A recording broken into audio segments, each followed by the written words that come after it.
Antes que nada, muchas gracias, ingeniero, por el espacio, por el tiempo que nos da para poder hacer este ejercicio periodístico en el que intentamos darle a conocer a la gente la opinión y las propuestas de los diferentes candidatos. Para comenzar, si gusta presentarse, su nombre completo, describirnos en qué ha trabajado los últimos 3 años, ahorita el cargo que se está buscando, y en esta presentación me gustaría que agregara el origen de los recursos financieros, o sea, a qué se ha dedicado durante su vida. Gracias, Andrea. Bueno, mi nombre es Silvano Aureoles Conejo, candidato a diputado federal por el tercer distrito con cabecera en Zitácuaro, de ese distrito que lo integran 14 municipios, siendo Zitácuaro la cabecera distrital con un peso muy importante en términos de población votante o de la lista nominal. Como seguramente todo el mundo lo sabe, hace unos meses, años, casi 3 años ya, terminé el encargo de gobernador del estado. Y durante estos meses, 2 años y medio, pues he diversificado mis actividades en el estudio. Me fui a estudiar unos meses en trabajo privado, en consultorías a la iniciativa privada, en temas públicos, en temas políticos. Y de eso vivo, de eso me he mantenido, pues repito, estos casi 3 años ya que llevo de haber dejado el encargo como gobernador del estado. Mi nombre completo es Mari Carmen Bernal Martínez, soy originaria del municipio de Zitácuaro, Michoacán. Comentarles que los últimos 3 años pues he tenido el cargo de diputada federal del 2021 a la fecha, 2024. Estoy participando nuevamente en este proceso electoral, voy a la segunda reelección, en mi caso sería la segunda reelección y bueno, el origen de mis ingresos pues es honesto, es probado, es transparente, lo pueden revisar ustedes en la página de transparencia de los servidores públicos. No tengo ninguna observación de ingresos ilícitos, no tengo ningún señalamiento de corrupción. Gracias a Dios siempre trato de conducirme bien. Y bueno, antes de dedicarme a este tema de la política, pues fui abogada postulante porque la gente tiene que saber que soy licenciada en Derecho, soy orgullosamente egresada de la Universidad Michoacana de San Nicolás de Hidalgo. Tengo o siempre he tenido un modo honesto de vivir. Bueno, mi nombre es Samantha Lozano, soy su candidata a la Diputación Federal por parte del Movimiento Ciudadano. A lo largo de estos últimos 3 años me he dedicado a emprender un negocio propio, que fue ventas de equipo telefónico de una marca que todos conocemos. Fui distribuidora autorizada y gracias a eso pude obtener mis ingresos, con los cuales se está financiando también parte de la campaña y el apoyo, pues, obviamente, del partido. Muchas gracias. Como primer tema vamos a ver el tema de lo que es la legislación prioritaria. La pregunta es, ¿cuáles son las 3 principales leyes que impulsará si es elegido como diputado federal y por qué? Tres temas muy concretos. Van a salir más, pero temas muy concretos. Uno que me tiene muy preocupado, que es el tema de la crisis hídrica. Hay que resolver el tema de la legislación en materia de agua. Zitácuaro y una buena parte de sus distritos pertenecemos a la cuenca del Balsas. Otra parte pertenece a la cuenca del Lerma Chapala. Pero específicamente los que pertenecen a la cuenca del Balsas, estamos ubicados en una microcuenca.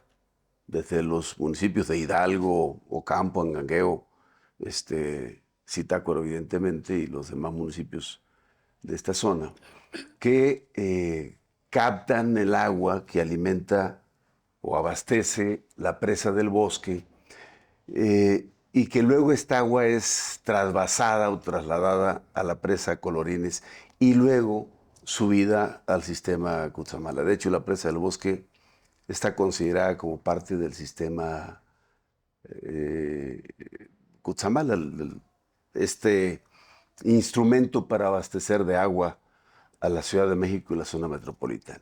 Y desde hace muchos años yo propuse que no solamente fuera una cuestión de política pública, sino que fuera una obligación legal, que las zonas de captación de agua de estas microcuencas, de donde se llevan el agua para otras regiones o para otra cuenca, los dueños o habitantes de estas localidades tengan una retribución por este importante recurso natural indispensable para la vida que es el agua, que se aporta o se llevan el gobierno federal y los gobiernos estatales. En este caso, el agua se lo lleva la Comisión Nacional del Agua para después venderle el agua a la Ciudad de México y al Estado de México. Pero resulta paradójico, la Comisión Nacional del Agua cobra y los sistemas de agua de la Ciudad y del Estado de México le cobran el agua a los usuarios, pero el agua se la llevan de acá. Y nunca he pensado yo que se restrinja o se impida que se lleven el agua. Lo que les he propuesto es que regresen una contribución para que se conserven las zonas de captación. Y es un proceso muy sencillo. Si el ejido Emiliano Zapata tiene 100 hectáreas de bosque que las cuida y las conserva, se calcula qué volumen de agua se capta en esa zona, qué tanto se filtra y qué tanto escurre a la presa del bosque. Y en función de eso, que el ejido Emiliano Zapata reciba cada año un pago por ese servicio hídrico. Si el ejido Emiliano Zapata o el ejido de Manzanillos o el de Francisco Cerrato, el que me digas, reciben una contribución, o San Cristóbal, que tiene una parte muy buena de conservación, y el ejido El Paso. Bueno, si ellos reciben una aportación por el volumen de agua que captan y lo trasladan a la presa y luego se va para abastecer a los habitantes del Valle de México, lo van a conservar. Pero lo que ha pasado en décadas es que solo se llevan el agua y no regresa nada. ¿Por qué? Porque es voluntarioso. Dice la ley que el agua es propiedad de la nación. Y entonces con esa facultad, una dependencia administrativa de segundo o tercer nivel, como es la Comisión Nacional del Agua, decide que se lleva el agua y la entrega. Eso no puede seguir siendo así. Aprovechando que lleva 12 años congelada la ley de aguas nacionales porque no la han podido resolver. Aprovechando esa situación, voy a llevar a la ley la obligación del gobierno federal y de los gobiernos de los estados donde se benefician con este líquido, que le paguen, le regresen dinero a los habitantes de esta microcuenca. Esa es una muy importante, porque la crisis del agua es de mayores proporciones, pero no solamente, digamos, en términos de que disminuye la cantidad de agua para que se lleven, sino que muy pronto no va a haber agua ni para el consumo local, porque se está sustituyendo el bosque por huertas de aguacate. Entonces hay que, regreso al tema. Se tiene que regresar un pago por el agua que se manda. Segundo arreglo en la ley, tanto en la ley de aguas nacionales, la ley del equilibrio ecológico y la ley forestal, los instrumentos jurídicos que regulan el cambio de uso de suelo. Todas las huertas están irregulares porque no se aplica el precepto legal de que para hacer un cambio de uso de suelo, de zona boscosa a zona urbana o a otro cultivo, tiene que haber un permiso federal. Pero eso se ha relegado al tema administrativo, lo voy a llevar a la ley, para que sea una obligación y que incluso con una tregua, una amnistía, para los que ya tienen huertas, que tienen más de 5 años, vamos a estudiar el caso, se les puede regularizar. Pero los que no pueden seguir tumbando el bosque para poner huertas. El otro tema que es muy importante para mí es llevar a la Constitución la pensión universal para las mujeres. Necesitamos que las jefas de familia, madres solteras, mujeres enfermas, mujeres en desamparo, Andrea, tengan pensión para sacar adelante a sus hijos, para resolver sus temas de salud, etc. Entonces, 3, para no enredarnos tanto. Y un cuarto que es fundamental, no lo voy a dejar pasar. Necesitamos cuidar el presupuesto para los programas básicos. Los presupuestos anuales que ejerce el gobierno es facultad exclusiva de la Cámara de Diputados aprobarlo. vamos a regresar los recursos para el seguro catastrófico en salud, para pagar los medicamentos a los niños y niñas o niños que padecen cáncer. Vamos a regresar el dinero para las escuelas de tiempo completo, para las estancias infantiles. Vamos a regresar el dinero para los apoyos al campo, sobre todo el seguro para atender contingencias climatológicas. Y bueno, todo lo demás que se requiera. Ese es un cuarto elemento que es muy importante. Bueno, pues hay varios temas que tenemos pendientes desde el 2018, como es el tema de las sumas. Es una demanda de las y los trabajadores en nuestro país y siempre saco esta iniciativa porque sin duda la voy a volver a presentar si es que se me sigue dando la oportunidad de ser diputada federal, porque es un reclamo social de la clase trabajadora en nuestro país. Eso lo impulsaré como legisladora. Es un tema propio, pero también además es un tema de convicción y justicia para las y los trabajadores.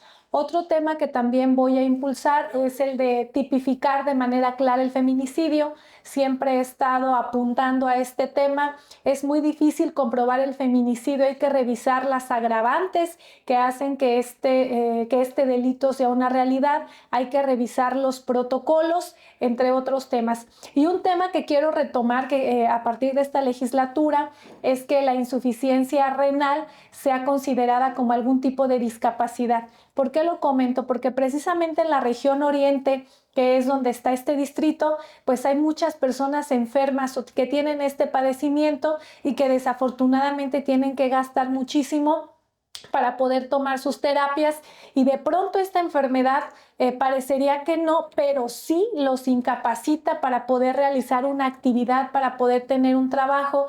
Entonces vamos a ver si logramos que esta enfermedad entre dentro del catálogo que formen parte de alguna discapacidad o algún tipo de discapacidad para que puedan recibir un apoyo por parte del gobierno federal y puedan cubrir sus gastos de las terapias o de medicamentos.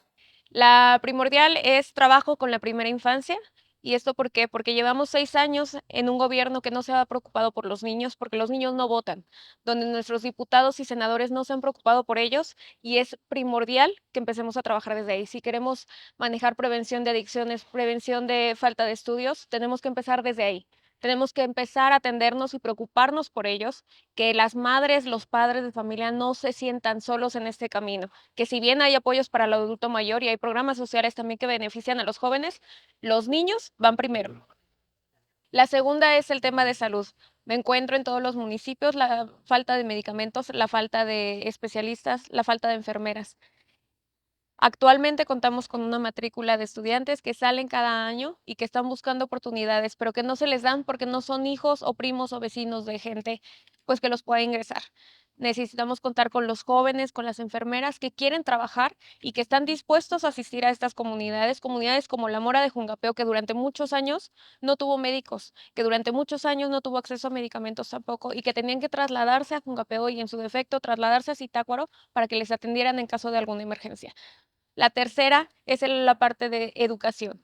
Tenemos que garantizar que los niños tengan acceso desde los 0 a los 6 años a un sistema educativo, que si bien lo estamos garantizando y está en nuestra Constitución, no se está cumpliendo. Tenemos comunidades en las que los niños tienen que caminar 40, 50 minutos para poder llegar a una escuela, tienen que caminar para poder llegar a una aula donde hay un maestro multigrado, donde dan primero, segundo y tercer año o cuarto, quinto y sexto en su defecto, y no es posible, no va el mismo nivel de desarrollo. Entonces tenemos que lograr que cada quien tenga su maestro, que cada aula cuente con las necesidades básicas, que no sean los maestros los que tienen que estar aportando los materiales. Como gobierno hay que proporcionarlos.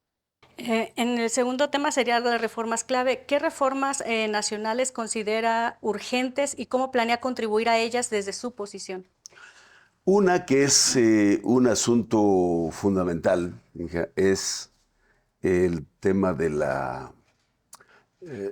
uso de las energías renovables, de las energías limpias. Como la Corte invalidó la famosa ley, la reforma energética, es otro de los temas cruciales porque el futuro nos alcanza. cada vez va a ser menos usable los combustibles fósiles. De hecho, estamos llegando al límite del uso de los combustibles fósiles por el grado de contaminación y la escasez. Cada vez hay menos petróleo y cada vez los efectos generados por el uso de estos combustibles se vuelve muy dañino para la salud y para el medio ambiente. Digo, simplemente una consecuencia de todo esto pues es el cambio climático y las alteraciones en el equilibrio ecológico que estamos viviendo.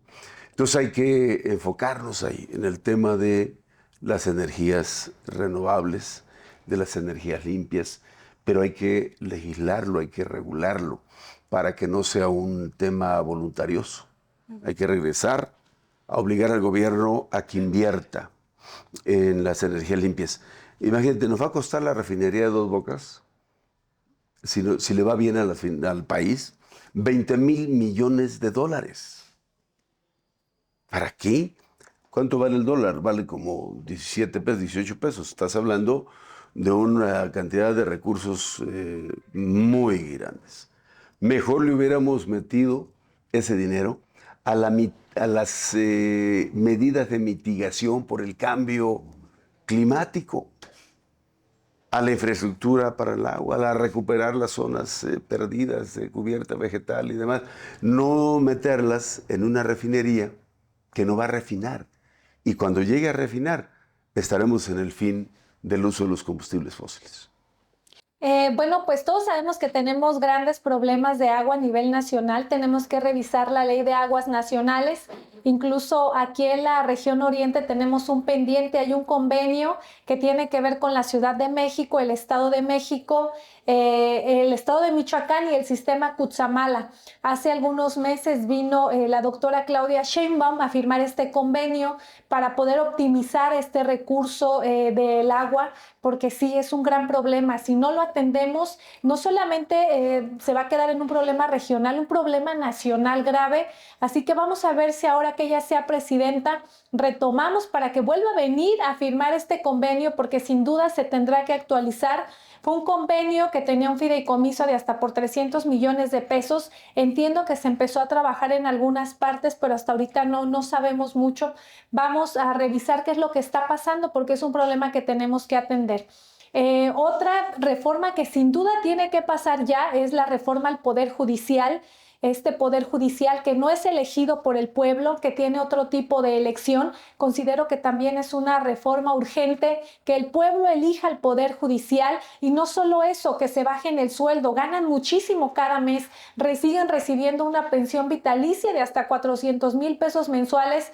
Eso es de verdad una desconsideración para el pueblo de México y es una falta de respeto para todas aquellas familias pues que luchan cada día por vivir mejor. Es una reforma que seguramente estaremos aprobando, ya que la doctora Claudia Sheinbaum sea nuestra próxima presidenta de México.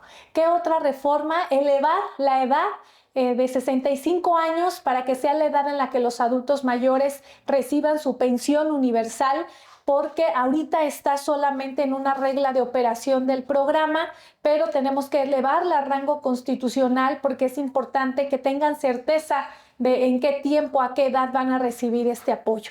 Es algo de lo que consideramos más urgentes. El tema del campo también, aprobar algunas iniciativas, entre algunos otros temas. Hay que trabajar en la ley de protección a víctimas de violencia. La violencia de género en todo nuestro estado va en incremento. No se atiende, se revictimiza una y otra vez en todas las instancias y no es por el personal. A veces es porque al que está hasta arriba ya le dieron su lanita, la está recibiendo y eso nos está afectando. Tenemos servidores públicos que sí quieren hacer su trabajo, sin embargo, alguien los está frenando. Tenemos que trabajar en la parte de violencia hacia las mujeres, la parte de violencia hacia la infancia. La infancia no se dice tanto como en el caso de las mujeres, que también estamos muy atrasados, pero en la mayoría de los municipios los niños son violentados y son abusados. En el tema de riesgos legislativos, candidato, ¿cuáles son los mayores riesgos que enfrenta nuestra legislación actual y cómo propone mitigarlos? A ver, hay que pararlos, no mitigarlos. Hay un problema muy serio de la ruta que ha planteado el presidente de la República y que sigue insistiendo la candidata de Morena de que si ella llega va por el famoso plan C. O sea, ¿cuál es el plan C? Hacer la reforma constitucional para que los ministros, magistrados, jueces sean electos. Quieren que vayan a ser electos en las urnas. Este tramposo sistema de pensiones que están aprobando hoy en el Senado, donde se están llevando los fondos de las cuentas olvidadas, dicen, o sea, a lo mejor hay un umbral, un número de cuentas olvidadas de personas que fallecieron y no hay quien reclame. Pero para juntar la cantidad que se están proponiendo en esta famosa reforma a la ley de pensiones para crear la pensión del bienestar, pues estás hablando de más de 40,000 millones, ¿de dónde los van a sacar? Entonces eso hay que revisarlo en el periodo legislativo. Pero este paquete, porque está dentro del paquete de las 20 reformas, el tema del sistema de pensiones, que es un asunto bastante crítico. Hay que reformar la ley de salud, porque lo que hicieron fue ¿cómo se llama? Un injerto raro para crear el famoso IMSS-Bienestar. A ver, apláquense. El IMSS, el Seguro Social, tiene un fin y es atender la salud de sus derechohabientes. No puedes encimarle la demanda que hay de la población abierta porque vas a tronar al IMSS. ¿Cómo se mantiene el Instituto Mexicano del Seguro Social? Con la aportación del gobierno, con la aportación de los patrones y la aportación del trabajador. Ahora le trepas la demanda de salud de más de 60 millones de mexicanos que no tienen acceso a algún sistema de protección social. Eso no puede, se tiene que separar y articular un sistema de salud que empiece a responder y lo empecemos a recuperar, porque este gobierno en turno destruyó. Ya ves que la característica de los gobiernos de Morena es la destrucción. Bueno, destruyeron el sistema de salud, que eso también tiene que ver con una reforma que hay que cambiar, una reforma a la Ley General de Salud. Y no se diga parar el paquete de reformas a la Constitución que trae el presidente. Bueno, pues los mayores riesgos es que si no tenemos la mayoría calificada en la Cámara, no podemos hacer reformas constitucionales, tenemos que abocarlas a reformas secundarias, de leyes secundarias que no tienen el mismo peso jurídico ni el mismo impacto. Considero que hay un excelente contrapeso en la Cámara de Diputadas y Diputados.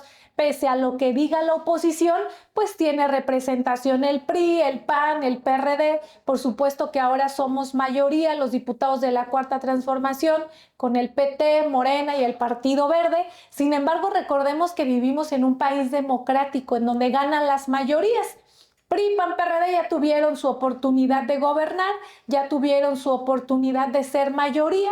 El pueblo ahora ha resuelto que la mayoría esté de este lado, de las y los diputados de la Cuarta Transformación, y en su momento, así como nosotros nos aguantábamos sobre todo lo que ellos tenían que hacer, bueno, pues que ellos también den acompañamiento ahora. Ya en el 2024 el pueblo va a resolver si quieren que regresen ellos, si quieren que regrese la corrupción y la falta de transparencia, pues seguramente votará por ellos, pero si quiere que continúe la Cuarta Transformación, pues seguramente nos va a seguir apoyando a las y los diputados candidatos de Morena, PT, Partido Verde. El mayor riesgo actual es que el gobierno esté intentando desaparecer a todos aquellos que tienen autonomía. Cuando hablamos de eso, perdemos la democracia, y como ciudadanas y como ciudadanos tenemos la responsabilidad de exigir que no pase esto, de exigir que no caiga todo el peso sobre una sola persona, porque entonces perderíamos la democracia del país. En la cuarta pregunta, que es el balance de poderes, candidato, ¿cómo asegura un equilibrio entre los poderes ejecutivo y legislativo para el bienestar de la ciudadanía? Eso lo va a asegurar el voto de los ciudadanos, Sandrita. ¿Te dije Andrea? Sandrita. Ese se va a equilibrar con el voto de los ciudadanos. ¿Qué pasó ahora en esta fuga de la historia de la elección del 2018? Pues que el presidente sacó más del 50% de la votación, cosa que no sucedía desde la elección de 1976 con López Portillo, que sacó el 98% de los votos. Fuera de eso no había sucedido. Desde entonces no había sucedido. Sucede en el 18 con López Obrador, de que saca más del 50%, 52, 53. Y gana mayoría en las cámaras. Se volvió loco, aparte de que ya estaba, y entonces se le agudizó el mal mental y entonces quiso controlar todo. Sí sometió una buena parte del Congreso, con excepción de que perdió la mayoría calificada en la Cámara de Diputados. Pero eso lo resuelven los electores en las urnas, para que cada quien tenga lo que le corresponde. No es sano que el presidente de la República, o presidenta en este caso, tenga mayoría calificada en las cámaras, porque entonces cometen atropellos y se empiezan a volver, si no lo eran, se empiezan a volver autoritarias o autoritarios y empiezan a caminar hacia un sendero muy peligroso que se llama la dictadura. ¿Cómo parar los intentos de una dictadura? Teniendo mayoría en las cámaras para que se fortalezca el sistema democrático y se obligue a los poderes a cohabitar y a respetarse la independencia. La Constitución ya lo establece. La separación de poderes, el equilibrio de poderes, el respeto entre poderes. Son cosas distintas. El poder judicial, el poder legislativo y el poder ejecutivo. Pero con este espíritu dictador que tiene López Obrador, pues se quiso ir sobre todo, aprovechando que tenía mayoría en las cámaras y ha sometido al Congreso. Afortunadamente, cambió la presidencia de la Corte y se marcó una línea de respeto y de separación de poderes, porque iba sobre el poder judicial, por eso quería que el lacayo ahora de Arturo Saldívar se religiera como presidente de la Corte. Bueno, ahí está muy claramente establecida en la Constitución la separación de poderes. Hay que lograr que los votos hagan que eso se respete, porque te voy a dar un dato, Sandra. Si López Obrador tiene tentación autoritaria y visión de dictador, la señora Claudia le dice quítate que ahí voy. Y el presidente se ha mantenido más en su mundo de ocurrencias, y ha descuidado las cosas específicas para el control total. Pero la señora Claudia sí tiene espíritu autoritario y es más avesada para ver los temas de alto riesgo que nos pueden llevar a una dictadura. El equilibrio existe pese a lo que diga la oposición. Ese PRI, PAN, PRD y MC que dicen que no hay equilibrios, quiero decirles que por supuesto que los hay. Nuestra Constitución, que es la máxima ley de nuestro país, que es nuestra Carta Magna, contempla una división de poderes: el poder ejecutivo, el legislativo y el judicial. ¿Cómo garantizamos ese equilibrio, esa autonomía? La gente los elige. La gente dice quién quiere que sea su presidente o presidente de la República. El pueblo resuelve. El pueblo resuelve quién quiere que sea su diputada, diputados, senadores.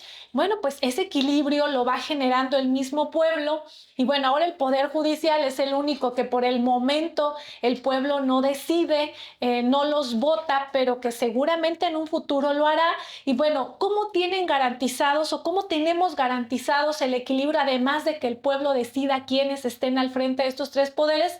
La misma Constitución nos marca las facultades de cada uno de los poderes. Los tres poderes gozan de autonomía, los tres poderes gozan de presupuesto propio, ellos resuelven qué hacer con sus propios ingresos e insisto, finalmente el pueblo es quien resuelve la conformación de estos poderes a nivel federal.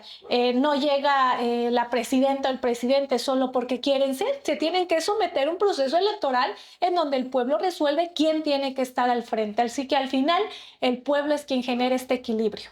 Tenemos que poner de nuestra parte todos. No es posible que si ya estamos en un cargo público, sigamos peleándonos porque no somos del mismo color o no somos del mismo partido. Tenemos que tener la madurez y tenemos que darle dignidad a las y los ciudadanos para que podamos representarlos.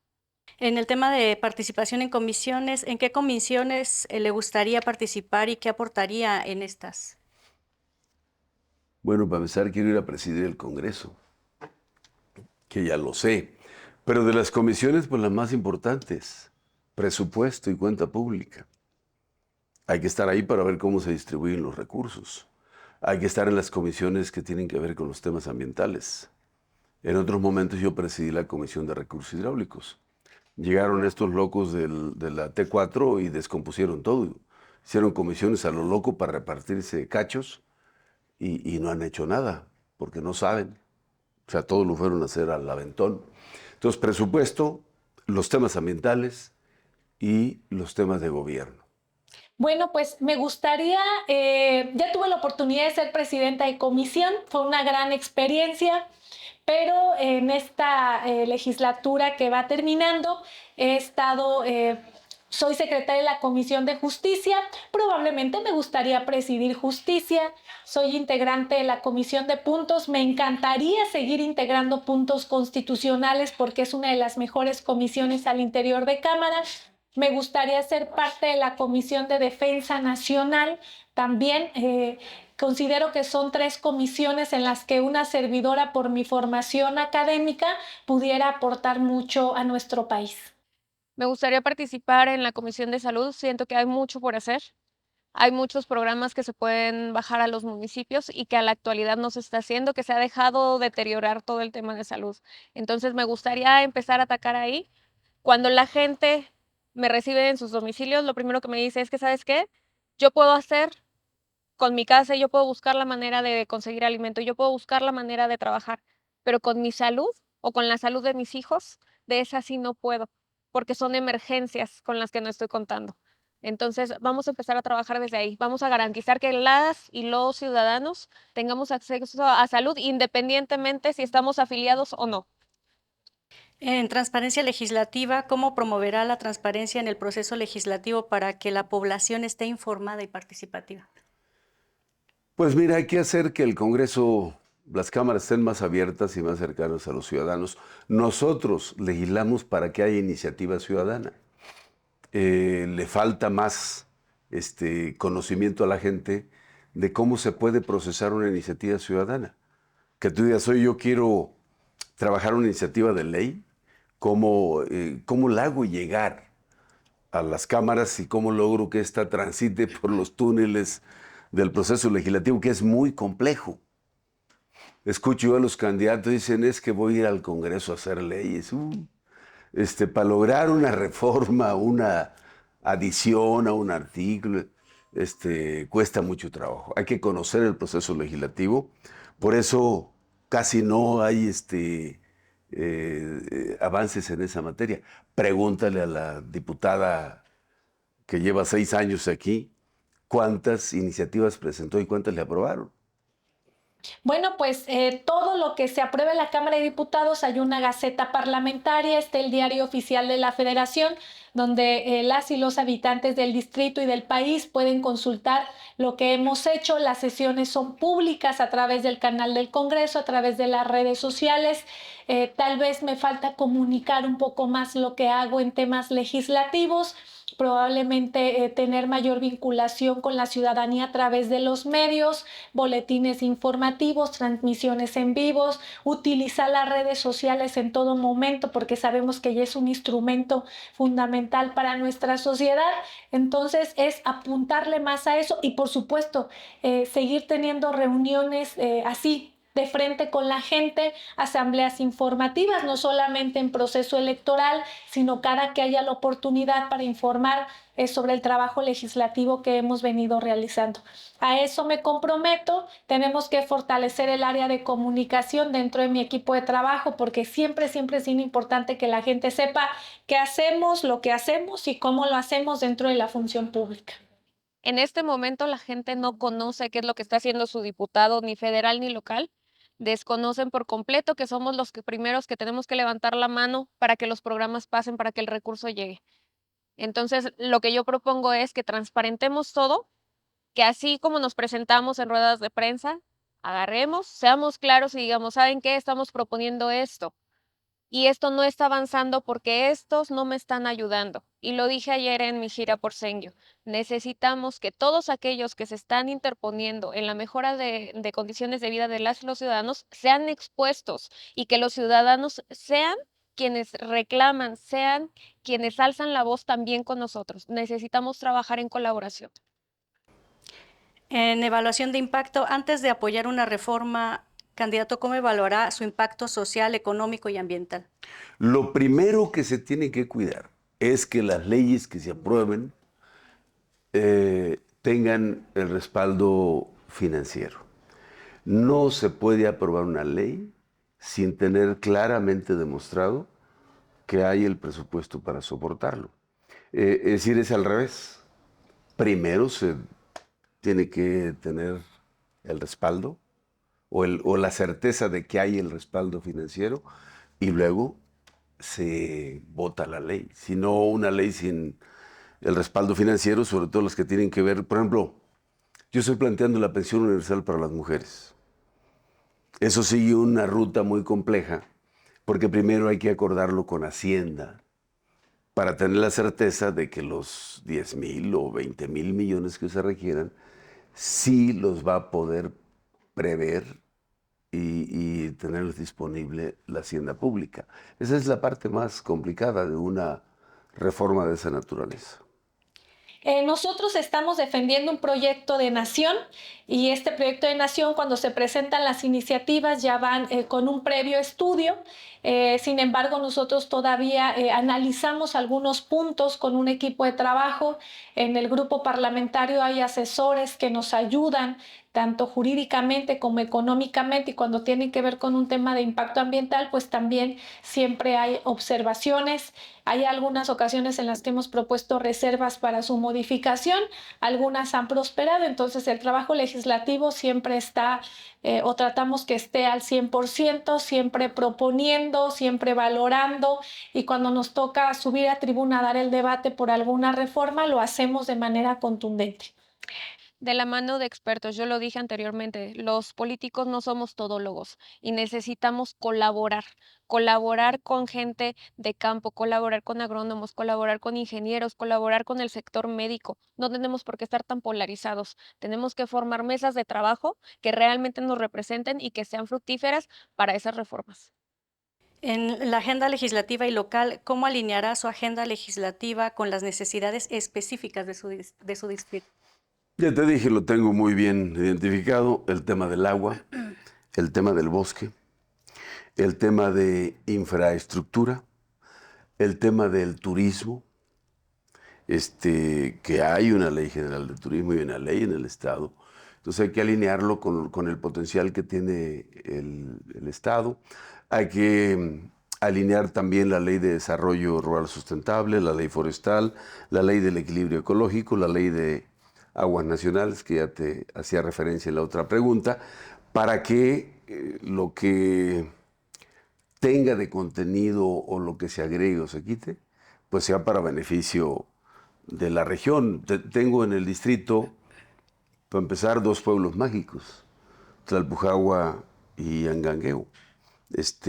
¿Cómo hacemos que estos instrumentos que no están separados, la ley de turismo, la ley de aguas, la ley forestal, hay una ley del uso de suelo, hay una ley ambiental, es decir, porque el turismo se nutre pues, de que tengamos paisajes agradables, de que tengamos lugares de esparcimiento sanos, y que se pueda fortalecer el tema del turismo. Es decir, afortunadamente para mí, en esta etapa de mi vida, tengo muy claro que mis esfuerzos se tienen que concentrar en mi distrito.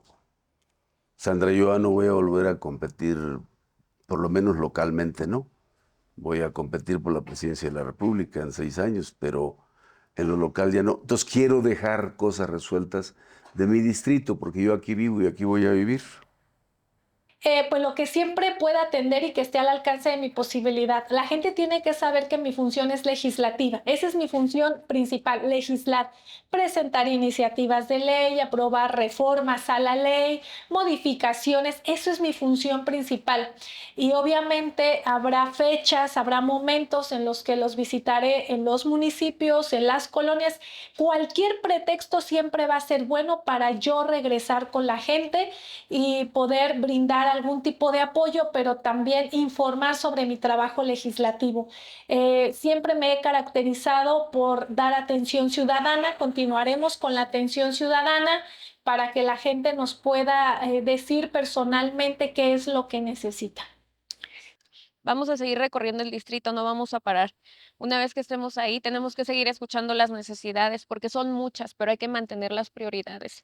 Y vamos a trabajar con nuestro equipo local, con la persona que va a estar en lo local, para que no seamos ajenos a. Hay necesidades que podemos cubrir desde lo federal, pero también hay colaboraciones que tenemos que integrar con lo local. Muy bien. En el tema de reformas sociales, ¿qué reformas sociales son necesarias para mejorar la calidad de vida de los más vulnerables? La pensión para las mujeres, insisto. Hay que revisar algunos preceptos de la ley de educación, que tiene que ver con la formación de las niñas y los niños desde antes de nacer. Tenemos un problema muy severo en el país, Michoacán no es la excepción, de un problema de salud pública que es el embarazo adolescente.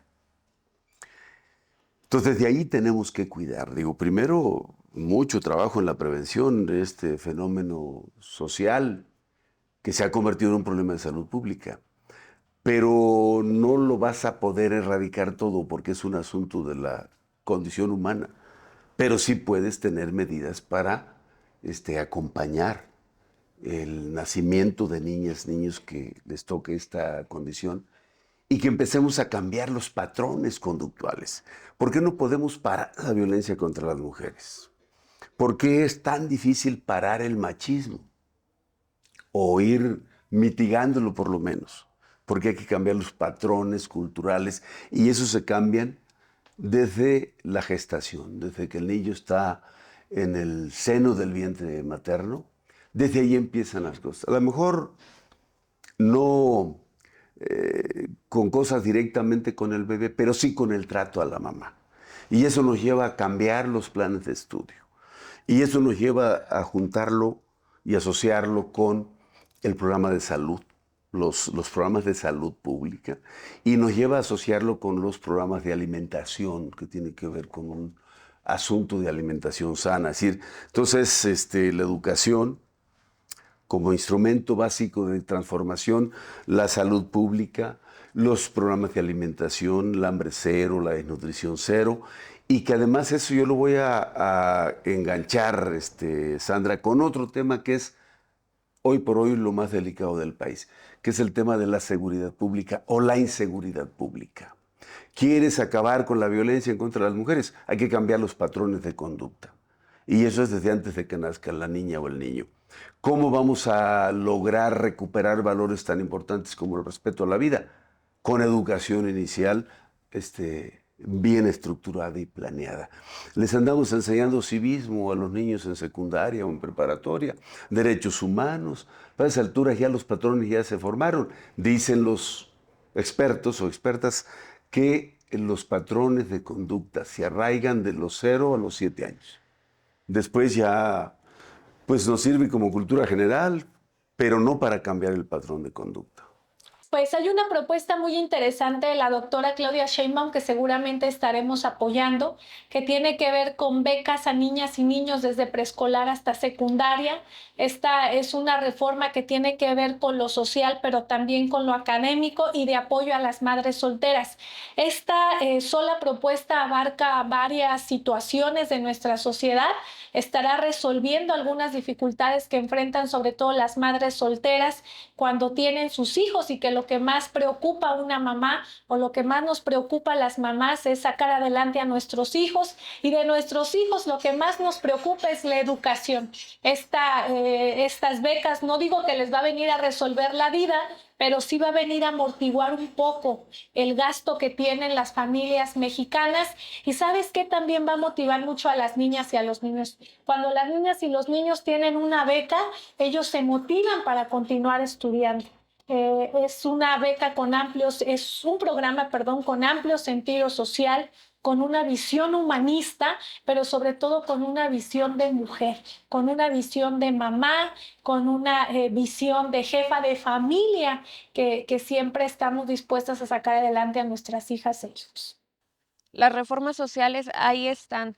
Vamos a volver al tema de cuántas leyes hay. Hay muchas leyes que te hablan de desigualdad, inclusión, pero realmente no se están poniendo en marcha.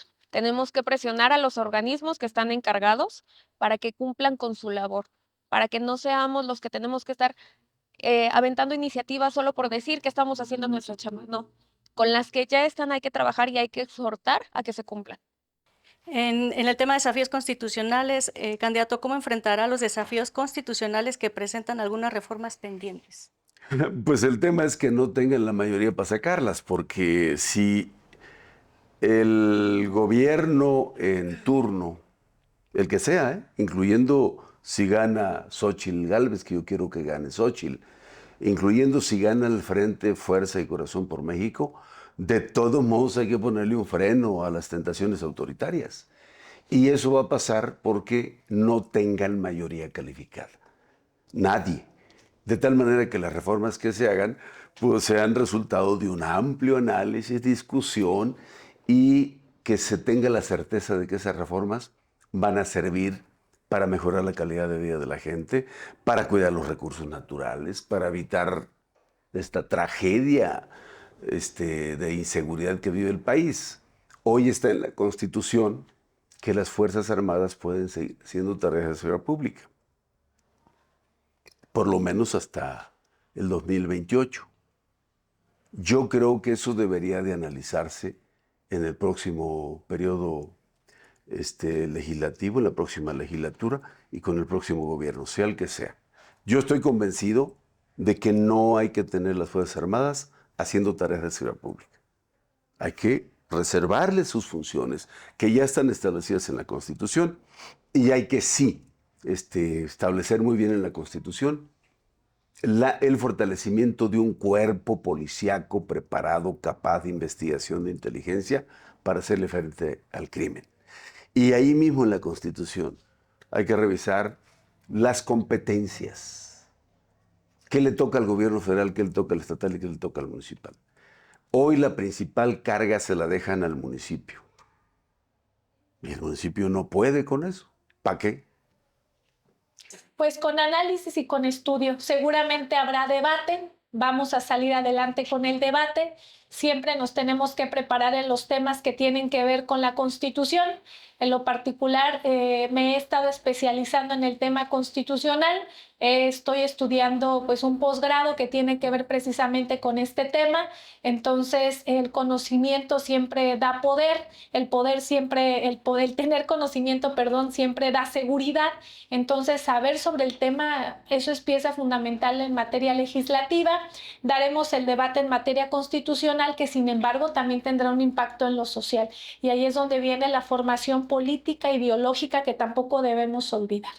Se tienen que estudiar, no podemos dejar que la parte constitucional se tome tan a la ligera. Actualmente hay diputadas y diputados que lo ven como, pues no pasa nada o simplemente hay algo que cambiar. No, tenemos que ser conscientes que las siguientes generaciones se van a ver afectadas por ello, que estamos transgrediendo algunos derechos por decir que estamos reformando algo en la Constitución y tenemos que parar eso. No se trata de decir que estoy trabajando en una reforma constitucional cuando sabemos que va en detrimento de los derechos humanos.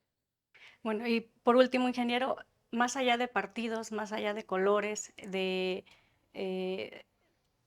¿qué es lo que hoy se está jugando aquí en México? ¿Qué es lo que hoy se juega en el distrito, en este proceso electoral, el que se ha considerado el más grande de la historia del país? Se está jugando el futuro de México.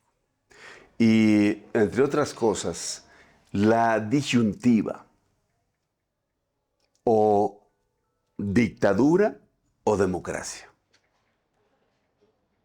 Yo quiero seguir transitando por la ruta del fortalecimiento del sistema democrático, que hasta hoy no hay otro que haya demostrado ser el más eficaz para encauzar y resolver los problemas de la sociedad. ¿Cómo vamos a resolver eso? Que la gente salga a votar. Si la gente no sale a votar o vuelven a votar por los candidatos de Morena y sus aliados, la ruta es muy peligrosa porque es una ruta hacia la dictadura. Es emular lo que hoy sucede en Venezuela, lo que hoy sucede en Nicaragua, lo que ya sucede desde hace más de 60 años en Cuba y otros ejemplos de gobiernos autoritarios y dictatoriales. Por eso necesitamos participar y necesitamos parar esta tentación regresiva y autoritaria para seguir transitando por la vía de la democracia. Eso es lo que se juega. Digamos, están en juego las libertades, los derechos, la justicia, nada más y nada menos. Por eso yo digo, en la vida de la República, nos estamos jugando la vida de la República en esta elección del 2 de junio. No solamente si gana Silvano o no, o si gana Xóchitl Gálvez o no, ¿sí me explico? Es de otra proporción y otra dimensión. A lo mejor en el mundo terrenal la gente está viendo en el ámbito municipal quién le conviene más, si melón o sandía. Y evidentemente que a mi juicio que por salud del municipio debiera de ser la presidenta Rosy Salinas, por salud del municipio. Y la gente lo ve en función de qué cosa va a resolver. Pero eso se queda corto cuando lo que está en juego es la vida de la República, la vida democrática, los derechos y las libertades. Que eso es lo que nos jugamos el 2 de junio. Muy importante tu pregunta y qué bueno que finalicemos con esta. Hoy estamos frente a un momento histórico de nuestro país, primero porque vamos a tener a la primera mujer presidenta de México. Tuvimos que esperar muchos años las mujeres para tener esta oportunidad y hoy prácticamente es una realidad. Yo creo que eso ya es un hecho histórico. Segundo, porque tenemos que resolver qué queremos las mexicanas y los mexicanos, qué quiere el pueblo de México. Siempre lo he comentado, vemos 3 candidatos en este distrito, sin embargo lo digo con mucho respeto, solamente hay 2 proyectos de nación, hay 2 visiones, los que queremos que continuemos con la cuarta transformación o los que quieren regresar al pasado, un pasado plagado de corrupción, plagado de abusos, plagado de privilegios de la clase política, esos institutos políticos que no quieren que se les terminen sus privilegios. Aquí el pueblo va a resolver. Si quieren que continúe la cuarta transformación, ya saben que tienen que apoyar a las y los candidatos de Morena, PT, Partido Verde, que estamos listos para seguir transformando a nuestro país. O bueno, también habrá quien quiera regresar al pasado. No hay términos medios. Aquí no hay términos medios, son momentos de definiciones importantes para nuestro país y considero que todos tenemos que salir a participar este 2 de junio.